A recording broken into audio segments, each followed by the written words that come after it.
Hello दोस्तों, कैसे हैं। तारीख आज 13 अगस्त 2025 दिन बुधवार। आइए बात करते हैं आज की मुख्य खबर में। देश दुनिया की तमाम बड़ी खबरों पर नजर डालते हैं। इससे पहले आप चैनल में नए आए हैं तो चैनल को सब्सक्राइब करके पास में आ रहे बेल आइकन को ऑन करके रखिएगा ताकि ऐसे न्यूज वीडियो हर दिन सबसे पहले देख पाएं। तो आइए आज के मुख्य समाचार और देश दुनिया की बड़ी खबरों पर नजर डालते हैं।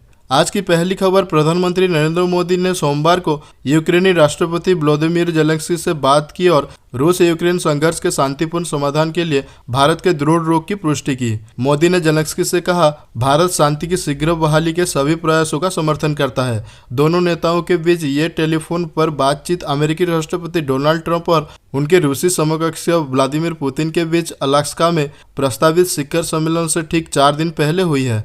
प्रधानमंत्री कार्यालय की ओर से जारी एक बयान में कहा गया है कि मोदी और ज़ेलेंस्की ने द्विपक्षीय साझेदारी में प्रगति की समीक्षा की और आपसी हित के क्षेत्रों में सहयोग को और बढ़ाने के तरीकों पर चर्चा की। बयान में कहा गया है कि ज़ेलेंस्की ने यूक्रेन से जुड़े हालिया घटनाक्रमों पर अपने विचार साझा किए। मोदी ने संघर्ष के शांतिपूर्ण समाधान और शांति की शीघ्र बहाली के प्रयासों के प्रति भारत के दृढ़ रुख की पुष्टि की। प्रधानमंत्री ने इन संबंध में हर संभव सहयोग देने की भारत की प्रतिबद्धता दोहराई। इस बीच ज़ेलेंस्की ने प्रधानमंत्री मोदी के साथ अपनी फोन कॉल के बारे में एक्स पर एक बयान भी जारी किया। उन्होंने कहा, मैं प्रधानमंत्री का हमारे लोगों के प्रति उनके गर्मजोशी भरे समर्थन भरे शब्दों के लिए आभारी हूँ।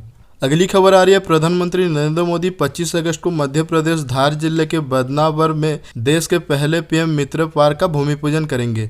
मुख्यमंत्री मोहन यादव ने बताया कि जब अन्य राज्य इसकी प्रारंभिक तैयारियां कर रहे हैं तब मध्य प्रदेश में इसका भूमि पूजन हो रहा है। सीएम यादव ने बताया कि केंद्र सरकार से समन्वय कर इस सौगात को हासिल किया गया। पार्क के बनने से मालवा क्षेत्र का विकास नए स्तर पर पहुंच जाएगा। यह धार को पीथमपुर की तरह दूसरा बड़ा औद्योगिक केंद्र बनाएगा। इससे कपास उत्पादक किसानों को लाभ होगा और करीब 3 लाख लोगों को प्रत्यक्ष अप्रत्यक्ष रोजगार मिलेगा। बदनावर इंदौर मेट्रोपॉलिटन क्षेत्रों का हिस्सा बनेगा, जिससे इसे मेट्रो सुविधाएं मिलेगी। निवेशकों को 4 लेन सड़क, रेल और हवाई कनेक्टिविटी भी उपलब्ध होगी। मुख्यमंत्री ने वीडियो कॉन्फ्रेंसिंग जरिए इंदौर कमिश्नर और धार कलेक्टर से भूमि पूजन और जनसभा की तैयारियां की जानकारी ली। उन्होंने विशेष प्रबंध, किसानों की उपस्थिति, वाटरप्रूफ डोम, वीवीआईपी मंच, पेयजल और पहुंच मार्गों की मरम्मत सुनिश्चित करने के निर्देश दिए। साथ ही माइक्रो प्लानिंग और मीडिया के जरिए व्यापक प्रचार का आदेश दिया। अगली बड़ी खबर आ रही है, आयकर कानून में बड़े बदलाव की तैयारी के तहत वित्त मंत्री निर्मला सीतारमण ने लोकसभा में नया इनकम टैक्स बिल पेश किया। संसदीय चयन समिति की अधिकार सिफारिशों को शामिल करता है और पुराने 1961 के आयकर अधिनियम को बदलने का आधार बनेगा। लोकसभा में ये बिल पारित हो गया है। सरकार ने पिछले हफ्ते 13 फरवरी को पेश किए गए इनकम टैक्स बिल 2025 को वापस लेने का फैसला किया था। नया मौजूदा 11 अगस्त को लोकसभा में पेश किया गया, जिसमें सभी सुझाए गए बदलाव एक ही दस्तावेज में शामिल किए गए हैं। राहत की बात यह है कि 12 लाख तक की सालाना आय पर टैक्स छूट बरकरार रखी गई है। निर्मला सीतारमण ने संसद में कहा, हमें ऐसे सुझाव मिले हैं जिन्हें सही कानूनी अर्थ देने के लिए शामिल करना जरूरी है। इसमें ड्राफ्टिंग की त्रुटियां, शब्दों का मिलन, आवश्यक बदलाव और क्रैश रिफ्रेशिंग जैसी सुधारें की गई हैं। उन्होंने कहा कि पुरानी बिल भ्रम से बचने के लिए वापस लिया गया और नया ड्राफ्ट अब 1961 अधिनियम को बदलने का आधार बनेगा। अगली बड़ी खबर, अमेरिकी राष्ट्रपति डोनाल्ड ट्रंप ने अलास्का में रूसी राष्ट्रपति व्लादिमीर पुतिन के साथ अपनी आगामी बैठक से पहले एक बड़ा बयान दिया है। उन्होंने दावा किया है कि रूसी तेल खरीदने के लिए भारत पर लगाए गए अमेरिकी टैरिफ ने रूस की अर्थव्यवस्था को बड़ा झटका दिया है। ट्रंप ने भारत को रूस का सबसे बड़ा या दूसरा सबसे बड़ा तेल खरीदार बताया। ट्रंप ने कहा, जब अमेरिका का राष्ट्रपति रूस से सबसे बड़े या दूसरे सबसे बड़े तेल खरीदार से कहता है कि अगर आप रूस से तेल खरीदोगे तो हम आप पर 50% टैरिफ लगाएंगे, तो ये निश्चित रूप से एक बड़ा झटका है। व्हाइट हाउस में एक प्रेस कॉन्फ्रेंस को संबोधित करते हुए ट्रंप ने कहा कि रूस की अर्थव्यवस्था अच्छा नहीं कर रही है और अमेरिकी टैरिफ तथा वैश्विक दबाव के संयुक्त प्रभाव से काफी हद तक बाधित हुई है। ट्रंप ने कहा, मुझे लगता है कि रूस को अपने देश के निर्माण में वापस आना चाहिए। ये एक विशाल देश है, उनके पास रूस में अच्छा करने की जबरदस्त क्षमता है। अगली खबर, उत्तर प्रदेश में लाखों कर्मचारियों के लिए बड़ी खबर आई है। उत्तर प्रदेश के कर्मचारियों का महंगाई भत्ता जल्द जीरो होने वाला है।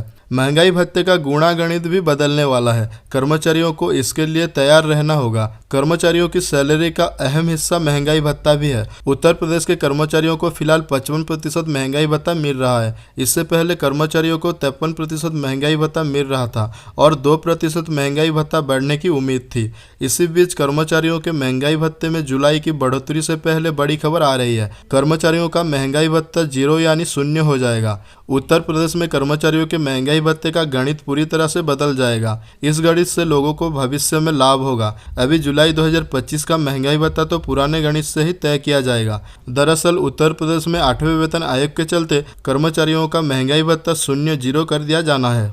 अगली खबर आ रही है, मुख्यमंत्री नीतीश कुमार ने 125 यूनिट फ्री बिजली देने की घोषणा की थी, जिसका सीधा लाभ उपभोक्ताओं को मिल रहा है। इस बीच कल मंगलवार को सीएम नीतीश कुमार घरेलू उपभोक्ताओं से फीडबैक लिए। वीडियो कॉन्फ्रेंसिंग के माध्यम से सीएम नीतीश कई उपभोक्ताओं से जुड़े। इस दौरान उन्होंने फ्री बिजली के बाद अब घर घर मुफ्त सोलर पैनल लगाए जाने की बात कही। संवाद कार्यक्रम के दौरान सीएम नीतीश ने 125 यूनिट फ्री बिजली के फायदे गिनाए और सौर ऊर्जा को बढ़ावा देने पर जोर दिया। सीएम नीतीश बोले, राज्य सरकार घर घर मुफ्त सोलर पैनल लगवाएगी। अगर कोई उपभोक्ता अपने घर में सोलर पैनल लगवाना चाहते हैं तो बिहार सरकार ये काम कर देगी। उन्हें इसके लिए कुछ नहीं करना पड़ेगा। सीएम नीतीश कुमार संवाद कार्यक्रम में ये भी बोले कि राज्य के सभी सरकारी भवनों में सोलर पैनल लग रहे हैं। खास बात यह है कि इसकी शुरुआत सीएम नीतीश ने खुद ही अपने आवास से की थी। ऐसे में अब आम लोगों को भी मुफ्त सोलर पैनल उपलब्ध कराए जाएंगे।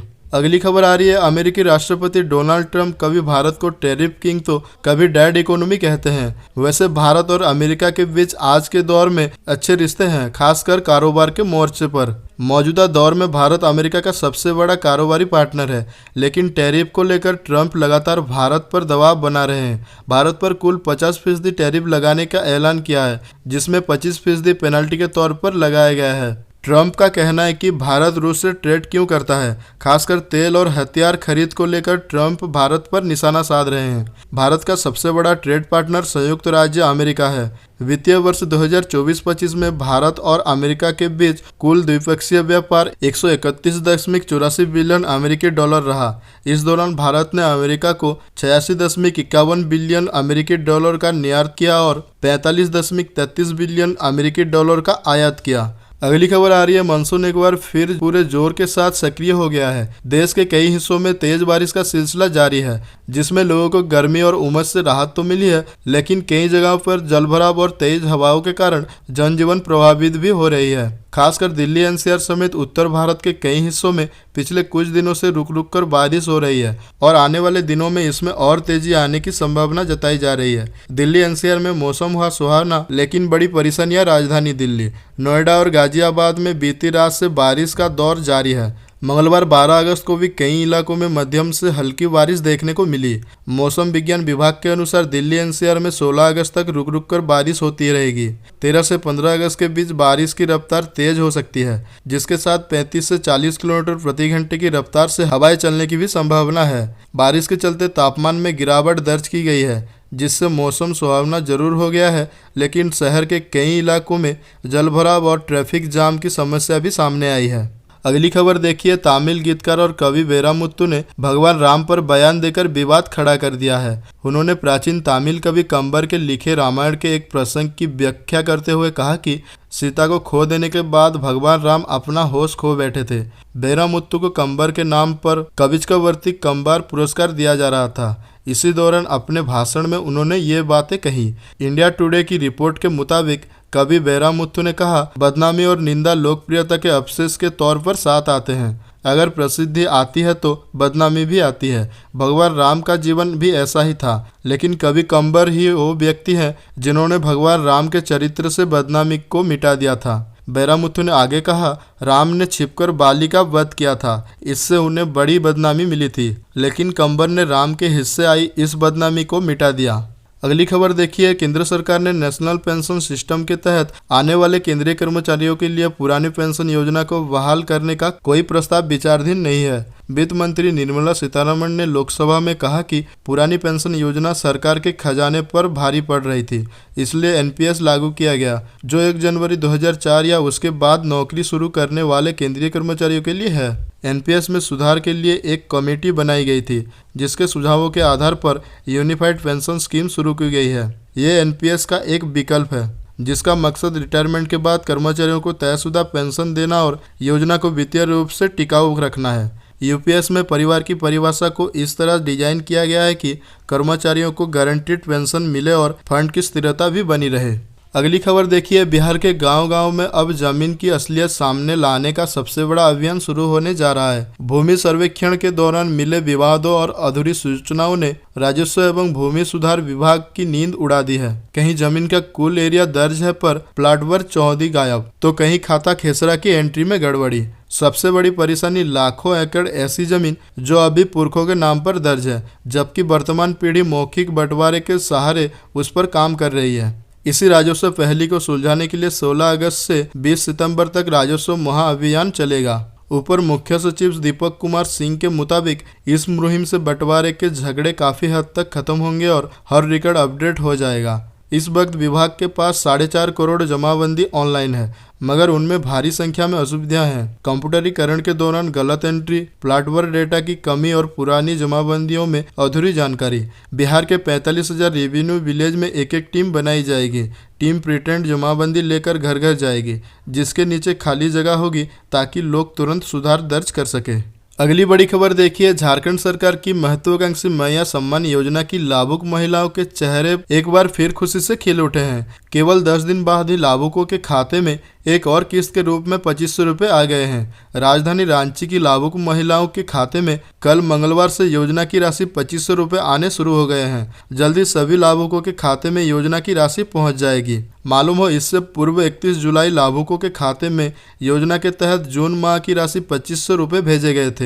रांची जिले के कुल 3,85,751 लाभुकों के योजना की राशि उनके बैंक खाते में भेजी गई थी। कुल 115 करोड़ 7,12,500 रुपये लाभुकों के खाते में हस्तांतरित किए गए हैं। मालूम हो, मैया सम्मान योजना झारखंड सरकार की एक महत्वाकांक्षी योजना है। इसका लाभ 18 से 50 वर्ष की महिलाओं को ही मिलता है। इस योजना के तहत हर माह लाभुकों महिलाओं को 2500 रुपये की राशि दी जाती है। योजना की शुरुआत में ये राशि केवल 1,000 रुपये थी, लेकिन विधानसभा चुनाव 2025 से पूर्व इस राशि को बढ़ाकर 2500 रुपये कर दिया गया। अगली खबर देखिए, त्योहारों के मौसम में ट्रेनों में भीड़ का आलम ऐसा होता है कि यात्री मुश्किल से सांस ले पाते हैं। सोशल मीडिया पर वायरल हो रहे एक वीडियो ने इस समस्या को फिर से सामने ला दिया है। वीडियो में एक लड़की ओवरक्राउडेड ट्रेन के डिब्बे में सांस लेने के लिए संघर्ष कर रही है। वह खिड़की खोलने और अपने चेहरे पर पानी डालने की कोशिश करती है ताकि थोड़ी राहत मिले, लेकिन पास खड़े लोग उसकी मदद करने की वजह हंसते और उसका वीडियो बनाने लगते हैं। वीडियो को वोक एमिनेंट नाम के एक एक्स यूजर ने शेयर किया और लिखा, एक लड़की लगभग दम घुटने से बेहोश हो रही थी,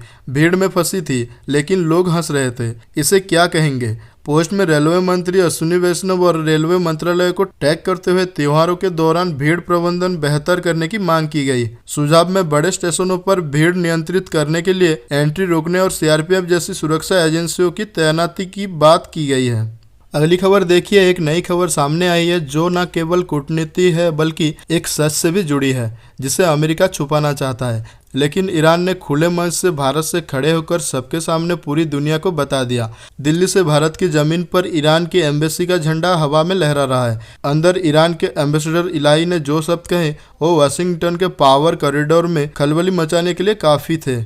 भारत में ईरान के राजदूत ने साफ कहा कि अमेरिका भारत पर आरोप लगाता है कि यूक्रेन वार में रूस को फाइनेंस किया, वही अमेरिका खुद इंटरनेशनल क्रिमिनल कोर्ट से दोषी ठहराए गए वार क्रिमिनल्स को व्हाइट हाउस बुलाते हैं और इजराइल को हथियार देकर गाजा में हो रहे नरसंहार में शामिल हो जाता है। यानी ईरान ने एक बार में अमेरिका का सबसे बड़ा पाखंड दुनिया के सामने खोल दिया। ये वो हमला है जो अमेरिका की नैतिकता और उसकी अंतर्राष्ट्रीय छवि पर हुआ है। अगली बड़ी खबर देखिए, पीएम किसान सम्मान निधि योजना की अब तक कुल 20वीं किस्त जारी हो चुकी है। 2 अगस्त को प्रधानमंत्री नरेंद्र मोदी ने वाराणसी में आयोजित एक खास कार्यक्रम में इस योजना की 20वीं किस्त जारी की थी। 20वीं किस्त का लाभ मिलने के बाद किसान अब ये जानना चाहते हैं कि सरकार 21वीं किस्त कब जारी कर सकती है। 21वीं किस्त कब जारी होगी, इसको लेकर अभी तक कोई आधिकारिक ऐलान नहीं हुआ है। हालांकि मीडिया रिपोर्ट्स में ये कहा जा रहा है कि सरकार पीएम किसान सम्मान निधि योजना की 21वीं किस्त आने वाले नवंबर महीने में जारी कर सकते हैं। बता दें कि पीएम किसान योजना के अंतर्गत हर किस्त लगभग 4-4 महीने के अंतराल पर जारी होती है, लेकिन इस बार 20वीं किस्त जारी होने में थोड़ी देर हुई। जहां 19वीं किस्त फरवरी 2025 में जारी हुई थी, तो इस हिसाब से 20वीं किस्त जून या जुलाई तक जारी होनी थी, लेकिन देरी के कारण यह किस्त 2 अगस्त 2025 को जारी हुई। पर माना जा रहा है कि 21वीं किस्त अपने सही समय यानी 4 महीने के अंतराल पर ही जारी होगी। प्रधानमंत्री किसान सम्मान निधि योजना भारत सरकार की जन कल्याणकारी योजना में से एक है। अगली खबर देखिए, प्रधानमंत्री नरेंद्र मोदी को संबोधित एक हस्तलिखित पत्र जिसमें बेंगलुरु की बुनियादी ढांचे की समस्याओं पर प्रकाश डाला गया है, सोशल मीडिया पर वायरल हो गया है। 5 साल के एक बच्ची द्वारा लिखे गए इस पत्र में प्रधानमंत्री से मदद की गुहार लगाई गई है, जो रविवार 10 अगस्त को नम्मा मेट्रो की येलो लाइन का उद्घाटन करने के लिए गार्डन सिटी में थे। बच्चे के पिता बेंगलुरु निवासी अभिरूप चटर्जी ने सोशल मीडिया पर इस पत्र को इस कैप्शन के साथ साझा किया, प्रधानमंत्री बेंगलुरु आ रहे हैं, मेरी 5 साल की बेटी इसे आखिरकार ट्रैफिक की समस्या को ठीक करने का अपना मौका मान रही है। उन्होंने ये छोटा सा पत्र भी साझा किया जिसमें बेंगलुरु की प्रमुख समस्या को संक्षिप्त में बताया गया है। पत्र में लिखा है, नरेंद्र मोदी जी, यहाँ बहुत ट्रैफिक है, हमें स्कूल और ऑफिस पहुँचने में देरी हो जाती है, सड़क बहुत खराब है, कृपया मदद करें। जैसे ही ये पोस्ट वायरल हुई और इसे 5.5 लाख लोगों से ज़्यादा बार देखा गया, सोशल मीडिया यूजर्स ने शहर की लंबे समय से चली आ रही समस्याओं के बारे में उस छोटी बच्ची के आकलन से सहमति जताई।